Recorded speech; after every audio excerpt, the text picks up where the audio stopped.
messieurs, chers amis, c'est toujours un grand plaisir pour moi de vous accueillir dans cette salle pour vous présenter mes vœux, ceux du conseil municipal et du personnel communal. Je vous remercie d'avoir répondu une nouvelle fois si nombreux et si nombreux à notre invitation.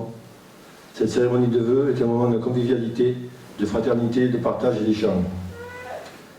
J'ai une pensée particulière pour les personnes qui, pour des raisons de santé, ne peuvent pas participer à cette soirée et pour celles qui nous ont quittés. Le chiffre officiel du recensement de la population au 1er janvier 2025 est de 1053. Nous progressons doucement, mais nous progressons. Nos sapeurs-pompiers font un travail remarquable au service de nos populations. Ce sont des volontaires qui, malgré des soucis de disponibilité, interviennent pour secourir les biens et les personnes. Il faut les soutenir.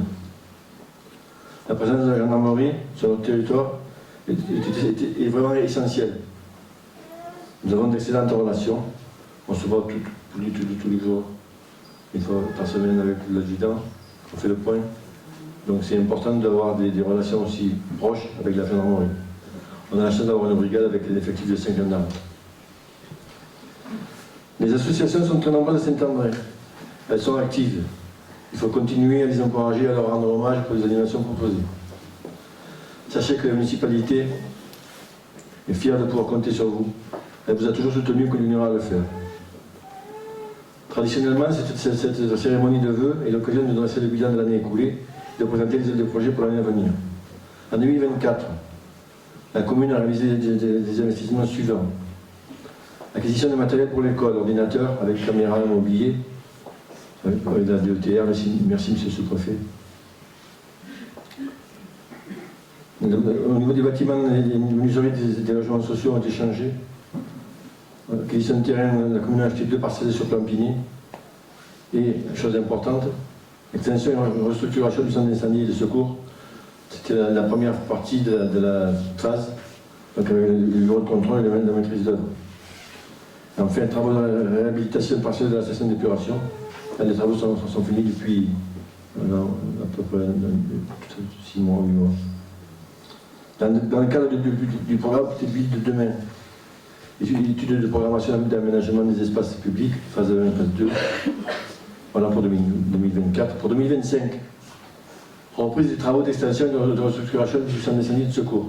On ne peut pas dire mieux, ça a attaqué hier.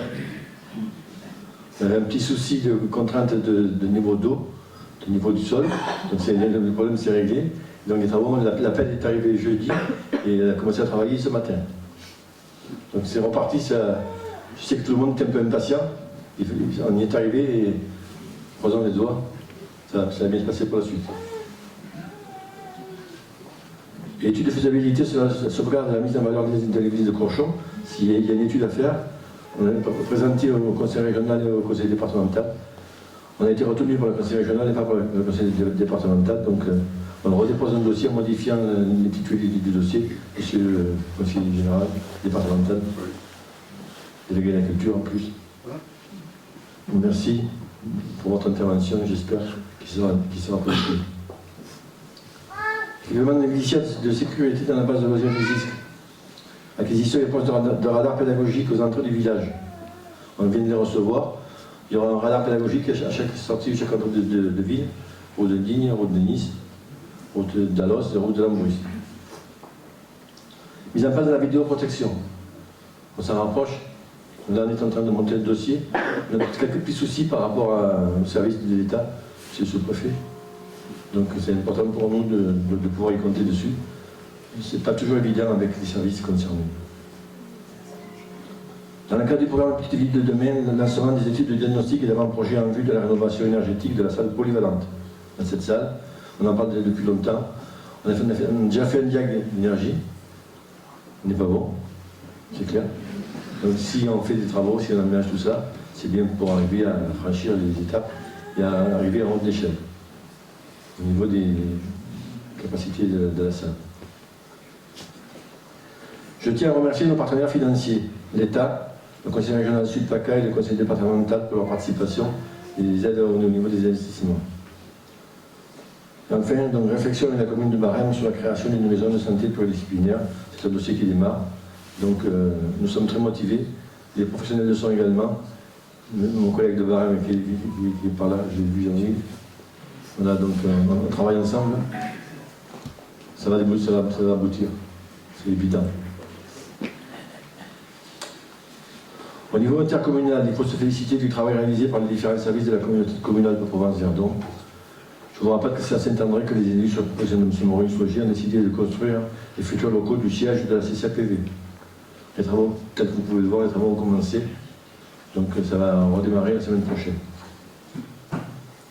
Je remercie les administrations, la sous-préfecture, les services de l'État, la DIR, le département, l'ONF, la Poste, la DMR, le SIAD, le CMS, France Service, les écoles, le collège et aussi la brigade de gendarmerie, le psy et les pompiers. Je salue le travail accompli par le personnel communal dont l'effectif s'est agrandi avec l'arrivée de Rodolphe Konstantinov, de Marion Guillou et de Sébastien Mystico, qui font preuve de conscience professionnelle, de disponibilité et de compétence dans leurs tâches respectives. Ils méritent le respect de la reconnaissance de tous. Je souhaite enfin rendre un hommage à l'équipe municipale, tout d'abord aux adjoints, Pascal, Francine, David et Sophie, également aux conseillers municipaux pour leur engagement au service de la commune. Notre équipe est très motivée et très active. Nous aurons un relâche pour l'intérêt général et pour préserver le cadre de vie de notre commune. Pour cela, il faut être disponible et délaisser un peu trop souvent notre vie familiale. Je remercie ce soir publiquement nos conjointes et nos conjoints pour leur patience et leur compréhension. Pour terminer, je vous souhaite en mon nom du conseil municipal et du personnel communal une bonne et heureuse année 2025, une bonne santé, une année pleine de bonheur et de réussite personnelle et professionnelle. Que 2025 soit meilleur que 2024. Merci à Verdun et Info pour la réalisation de la vidéo qui suit. Et je vous inviterai ensuite, à la fin de la vidéo, à lever ensemble le moment de convivialité et de Verdun d'amitié. Merci.